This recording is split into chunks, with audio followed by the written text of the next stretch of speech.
নান্দনিক দৃশ্য যি দৃশ্যই আপ্লুত কৰি তুলিব সকলোকে। চাহ গছৰ মাজত থকা এটা বিশেষ মৌমাখিৰ বাহ। দুজোপা জৰি গছত লমালমে ওলমি আছে মৌমাখিৰ বাহ। এক বিৰল দৃশ্য যি দৃশ্যই আপ্লুত কৰি তুলিব সকলোকে। বন ধ্বংসৰ লগে লগে প্ৰকৃতিৰ মাজৰ পৰা হেৰাই যাব ধৰা সুন্দৰতাৰ এতিয়া ব্যথিত কৰি ৰখাৰ সময়ত এক নান্দনিক দৃশ্যই সকলোকে আপ্লুত কৰি তুলিব। মৌমাখিৰ গুণগুণ গুঞ্জনত এতিয়া মুখৰিত হৈ উঠিছে অসম নাগালেণ্ড সীমান্তৱৰ্তী হালোৱাটিং ডিফুক চাহ বাগিচা। চাহ বাগিচাৰ সেউজীয়া চাহ গছৰ সুন্দৰতাৰ মাজত এতিয়া দুজোপা জৰি গছত লমালমে ওলমি আছে মৌমাখিৰ বাহ। বৰমৌ নামে পৰিচিত এইবিধ মৌমাখিয়ে ডিফুক চাহ বাগিচাক এক অনন্য মাত্ৰা প্ৰদান কৰিছে। যোৱা প্ৰায় ২০ বছৰ ধৰি অক্টোবৰ নৱেম্বৰ মাহত আহি ডিফুক চাহ বাগিচাৰ এই দুজোপা গছত আশ্ৰয় গ্ৰহণ কৰে প্ৰায় ২০০ৰো অধিক মৌমাখিৰ বাহে।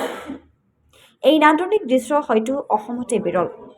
ইতিমধ্যে ডিফুক চাহ বাগিচাত থকা এই নান্দনিক দৃশ্য প্ৰত্যক্ষ কৰিবলৈ বহু দূৰ দূৰণিৰ লোকে আহি ভিৰ কৰেহি। ডিফুক চাহ বাগিচা কৰ্তৃপক্ষৰ লগতে স্থানীয় লোকেও এই মৌমাখিৰ সুৰক্ষাৰ ক্ষেত্ৰত দৃষ্টি দি আহিছে।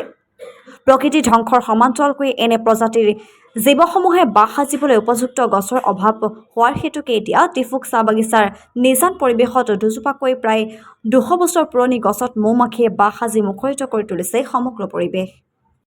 হয়, আজি এইটো ডিফুক চাহ বাগিচাত ২০০ বছৰ পুৰণি গছজোপা। এই আমি আদিম যুগৰ পৰা যিসকল আমাৰ বৃদ্ধ আছে তেওঁলোকৰ মুখৰ পৰা শুনি আহিছোঁ এই গছজোপাৰ কথা।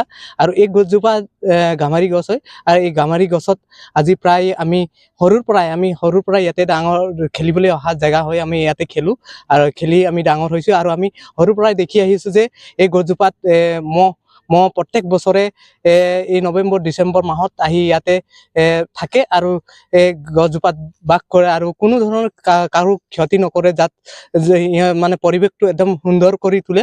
আৰু ইয়াৰ পৰা এটা এই হালধীয়া এটা হেৰি পৰে, যিটো কিবা পৰে, এইটো আমি ইমান হেৰিকে ক'ব পৰা নাই, কিন্তু এইটো এটা সুন্দৰ কৰি তোলে।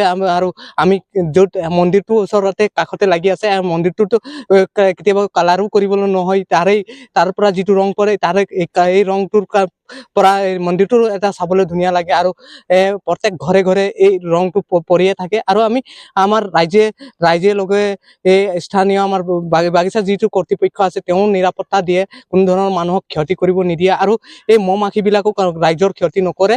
আৰু আমি আশা কৰো যে ইয়াতে ৰাইজসকল আছে, যিসকল মানে এনেকা ধৰণৰ কিছুমান ব্যক্তি আছে, তেওঁলোকে অলপ কিবা চিন্তা চৰ্চা কৰে, ভাঙি মেলি লৈ যাব, তেওঁলোকক আমি আহ্বান জনাম যাতে কোনো কাৰণে সেইটো ক্ষতি নকৰে। আৰু এইটো এটা পৰিৱেশ ধুনীয়া কৰি তুলি ৰাখিছে আৰু এনেকাই থাকিব, যাতে দূৰ দূৰণিৰ পৰা মানুহবিলাক চাবলৈ আহে আৰু আমাৰ পৰিৱেশটো ভাল কৰি থাকিব। হ'ল এতিয়া আমাৰ মানে যেতিয়ালৈকে দেখি আছো মানে ইয়াতে বহে আৰু মৌমাখিকেইটা। আমাৰ এইটো গামাৰি গাছ বুলি কয় আৰু ইয়াতে কোনো অনিষ্ট নকৰে। বহুত মানুহ আহে ইয়াতে ভাঙিবলৈ, কিন্তু আমাৰ মেনেজাৰে এইটো ভাঙিবলৈ নিদিয়ে। গছজোপাত কিবা এটা আছে বুলি আৰু ইয়াতে বহে, এইটো কাৰণে মেনেজাৰো তাক ভাঙিবলৈ নিদিয়ে আৰু এনেকা মানুহকো অনিষ্ট নকৰে। আৰু কিমান আছে হ'ব, 200তকৈও বেছি আহে। আৰু নিজেই মানে যেতিয়া হেৰি হয় তেতিয়াতে নিজে আহে। এইটো নৱেম্বৰ অক্টোবৰ নৱেম্বৰ এনেকা আহে আৰু তাৰপিছত ই গুচি যায়। থাকে 2-3 মাহ মান থাকে, আৰু 3 মাহ মান থাকে আৰু তাতে গুচি যায়। ভালেই লাগে, একোতো আজিলৈকে কাকো অনিষ্ট কৰা নাই, তো ভালেই আছে এতিয়া।